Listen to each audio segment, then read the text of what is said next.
The Lord give us strength and His peace to endure whatever goes on around us and still be strong in our faith and trust.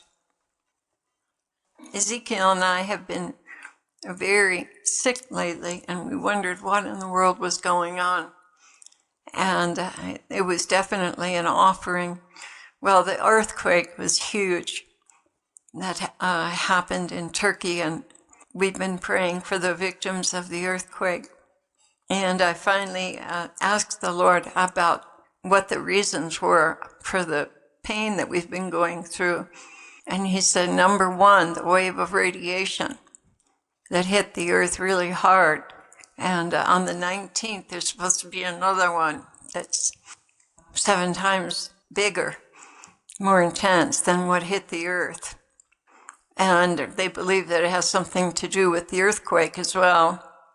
Number 2, the earthquake victims. And number 3, someone in the hospital we're praying for. And number 4, world events shaping up and coming to a conclusion, a very serious conclusion. This world will not be the same place if nuclear weapons are loosed. However, they have a plethora of other weapons to use, such as those that set off earthquakes and tsunamis and melt buildings. Hell is filling up. That is another factor to consider. It is expanding the earth from the inside out, and the crust is breaking apart. Oh, Claire, these are horrific times, and I need all the suffering and fast offerings you can muster for this world.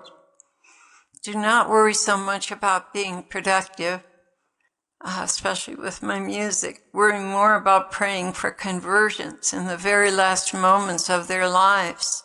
The numbers will be astronomical. Iran is also slated for destruction. The army they have prepared underground is a tremendous threat. And that army, by the way, is huge.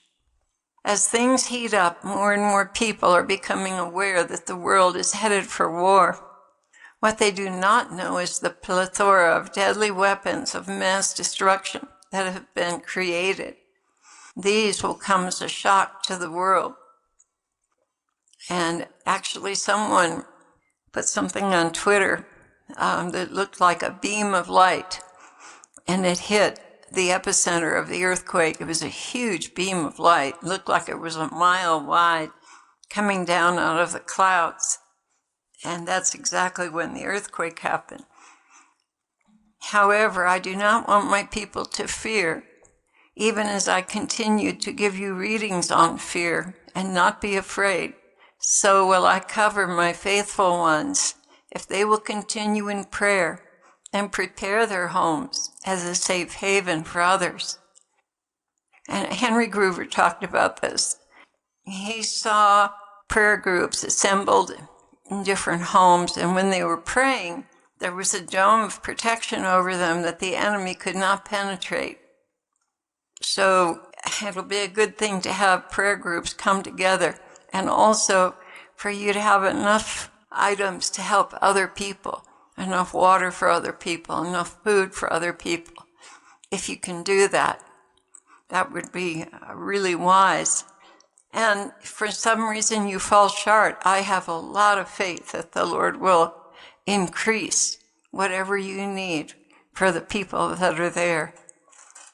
But if you're praying for souls to be saved and praying for the world, the Lord is going to take care of you. Many of you have been led to store up food, he continued. This is that time approaching where you will have to use some of it. Those of you who are a part of this channel, I want you to read the books Tethered and The Rapture Was Real, to gather up ideas from the messages in those books to help you prepare. There are many good books and websites, including one that Mother Elizabeth and John Peter have established to help everyone to have good ideas on how to prepare. And we'll include that as a link in the message at the end of the message. He continued, but the most important preparation will be that of the heart. All of you must be spiritually ready to lead others into the right ways to survive what is coming. First and foremost, it is your salvation and progress in holiness, the sanctification of your lives, your attitudes, and the way you operate. Stay holy and do not compromise or bend the knee to any other agenda. There will be many temptations to fall in with the establishment. Stand your ground to the end. You will be preparing other souls on what comes first in priorities. So you must be the example you expect them to follow. Keep more holy books on hand, especially the ones I mentioned before. And I just wanted to say, if you can't afford them, and they're on Amazon, just write to us and we'll send you what we have until we run out. Because we never intended to make money on the books. We wanted everyone to have them. Now that you have satisfied your curiosity, the Lord said, do you think you can maintain control and not go picking at the news anymore? And I said, I think so, Lord, but you are the one who knows that. Yes, I think you can, and I will count that as a redeeming obedience. I am not trying to cut you off from understanding your sufferings. I just don't want you to suffer in the process, and of course, I have had more than enough blood and guts. How can you comfort my bride when you know these things? Rather than being perfectly informed, which, by the way, is impossible, be thinking in terms of turning her attention towards me and her heavenly reward. Beloved, I know what you are capable of and not capable of, and there is no condemnation. Just make lemonade until you run out of lemons, and I will meet you there at your little refreshment stand.